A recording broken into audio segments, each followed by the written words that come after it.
हर हर महादेव।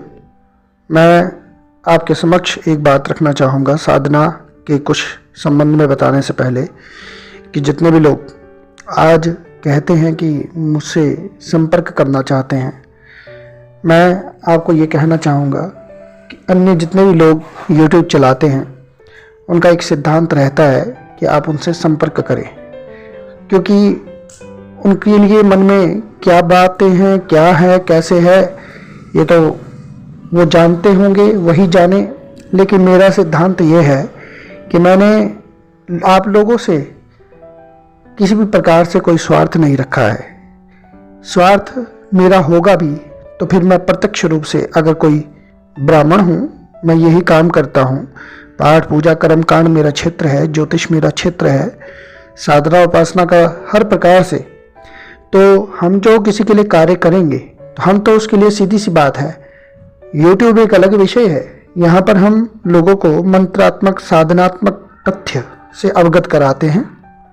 लेकिन जब ब्राह्मण के तौर पर अगर किसी ने हमसे सलाह लेनी है तो हमारे पास जितने भी लोग आते हैं तो वह हमसे हर एक चीज़ पूछने के बदले में, जैसे आप किसी डॉक्टर के पास जाते हैं, अपॉइंटमेंट लेते हैं, तो आप उसको भी कुछ ना कुछ देते हैं, उनकी एक फीस होती है, एक चार्ज होता है।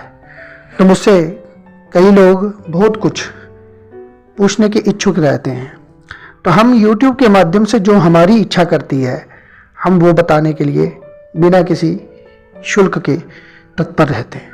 मेरे इस वीडियो से आप लोगों को मैं एक सरल सी बात कहना चाहूँगा, आपको बुरा नहीं लगना चाहिए। मैं जो बता रहा हूँ वो इस YouTube में आप कोई प्रयोग करेंगे तो आपका उससे भी कल्याण हो जाएगा। लोग कहते हैं कि मैं बहुत चिंता हूँ, मैं बहुत परेशानी में हूँ, कुछ भी हूँ, तो पहले आप करिए तो सही कुछ। आप पहले उस एक्सपीरियंस को, पहले जो बताया हुआ उसको करिए, अनुभव ना हो तो तब मुझे बोलिए। जो मैंने बताया है वो अनुभव में आने वाली चीज़ें हैं। दूसरी बात, अब मैं आपको साधना का एक सिंपल सा पॉइंट बताता हूँ। कभी भी कोई भी साधना करनी हो तो एक अपना आसन जरूर हो, उस आसन पे कोई बैठने वाला ना हो, किसी के इस्तेमाल में ना हो, यूज में ना हो, शुद्ध आसन होना चाहिए। और एक आपकी माला अपनी शुद्ध होनी चाहिए, किसी हर के मतलब जप की माला नहीं होनी चाहिए, पहनने वाली नहीं होनी चाहिए। रुद्राक्ष की माला, स्फटिक की माला, ये दो प्रकार की माला आप इस्तेमाल कर सकते हैं साधना में। शक्ति की उपासना में, रात्रि को उपासना करने वालों के लिए स्फटिक की माला सर्वश्रेष्ठ रहेगी हर वक्त। तो आपको कोई भी साधना करनी है तो एक तो आसन और एक अपनी माला, बाकी कुछ भी आवश्यकता नहीं होती। बाकी तो एक होता ही है कि दीप लगाना, धूप लगाना, वो आपका अपना पॉइंट है। नहीं होगा, किसी मंदिर में बैठे हो हर जगह, ये आवश्यकता नहीं है। लेकिन अपना आसन तो होना ही चाहिए ना, जिस आसन पे बैठोगे। और एक आचमनी के लिए पात्र होता है, 3 बार आचमनी ले लेनी चाहिए। आजकल क्या नहीं है, सारा ज्ञान तो आप YouTube से, गूगल से सर्च मार रहे हो, तो इसलिए मैं फिर भी आपको बोल देता हूँ। 3 मंत्र बोले जाते हैं, केशवाय नमः, नारायणाय नमः, माधवाय नमः। ऐसे 3 आचमनी लेकर फिर हाथ धो लेना है, गोविंदाय नमः, हाथ धो लिया। पृथ्वी का शुद्धिकरण करना है। संस्कृत में मंत्र नहीं बोलना आता, पृथ्वी त्वया धिता लोका देवी तम विष्णुना धिता त्वं च धार माम देवी पवित्रम कुरुचासनम, ये इस तरह है। लेकिन जरूरी नहीं है, आप शुद्धिकरण के रूप में, भावनात्मक रूप में जल को भगवान के नाम मंत्र से आप अभिमंत्रित करके छिड़काव दीजिए जिस धरती पर बैठे हैं। फिर संकल्प लेने से पहले गुरु का ध्यान करना है, शंकर भगवान को ही गुरु मानना है।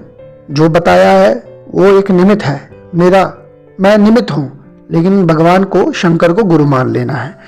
और फिर आपने संकल्प में अपने, देखो वैसे तो आजकल हिंदू नामधारी हो गए सब आप लोग, ना किसी की शिखा है, ना किसी के जनेऊ है, अधिकार से जिसको होना चाहिए। आप सभी लोग जो हैं, एक तरह से देखा जाए तो मुसलमान और आप लोगों में कोई ज़्यादा अंतर नहीं है, बुरा मत मानना। कारण क्या है कि औरंगजेब ने जिस हिंदुओं को बड़े, मतलब उस जनेऊ के कारण से ही उन्होंने कितने बलिदान लिए, कहते कितने मन जनेऊ वो अपने सामने रखता था तब जाके खाना खाता था।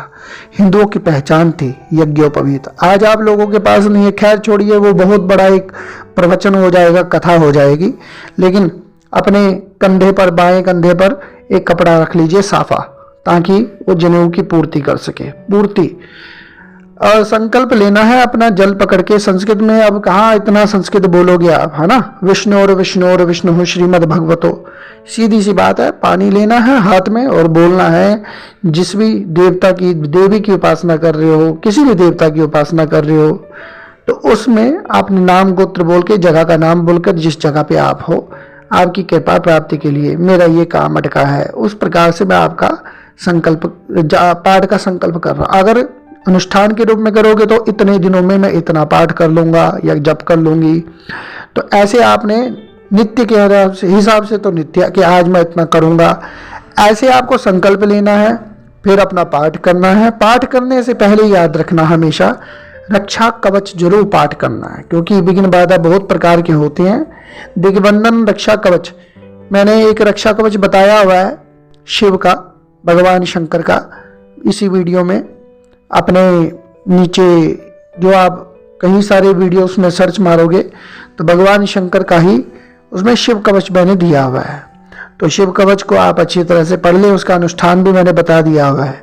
और उसके बाद फिर आप दूसरा अपना जो मंत्र है उसकी उपासना कीजिए। और जब भी आसन से उठें तो हाथ में जल लेकर समर्पित करना है देवता को, जमीन पे छोड़ देना है जब का, और फिर उसको मस्तक पे लगा लेना ताकि कोई फल उसका इंद्र को ना चले जाए। तो ये इस प्रकार से साधना।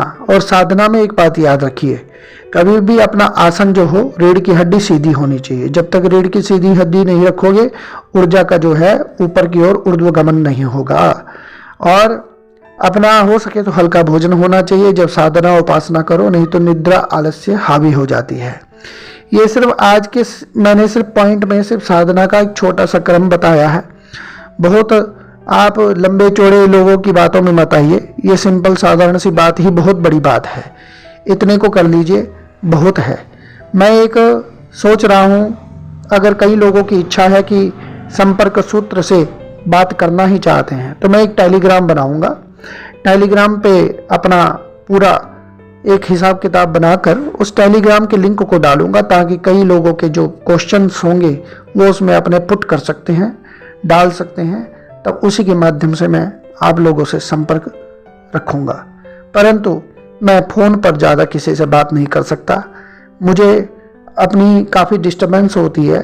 मुझे समझ लीजिए आप, मुझे कई ज़्यादा मैसेज आते हैं व्हाट्सएप पर और मैं सबके मैसेज नहीं पढ़ पाता।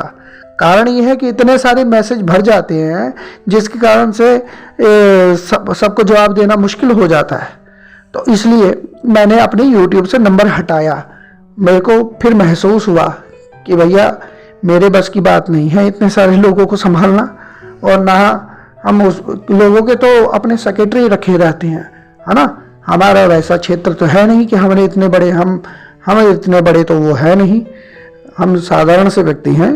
परंतु समय आएगा जब समय और स्थान हर प्रकार से कभी भविष्य में अगर किसी को आवश्यकता होगी तो प्रूफ के साथ, चोर चकारों की तरह नहीं, ठीक है ना, सबूत के साथ कहाँ पे रहते हैं, कैसा स्थान है।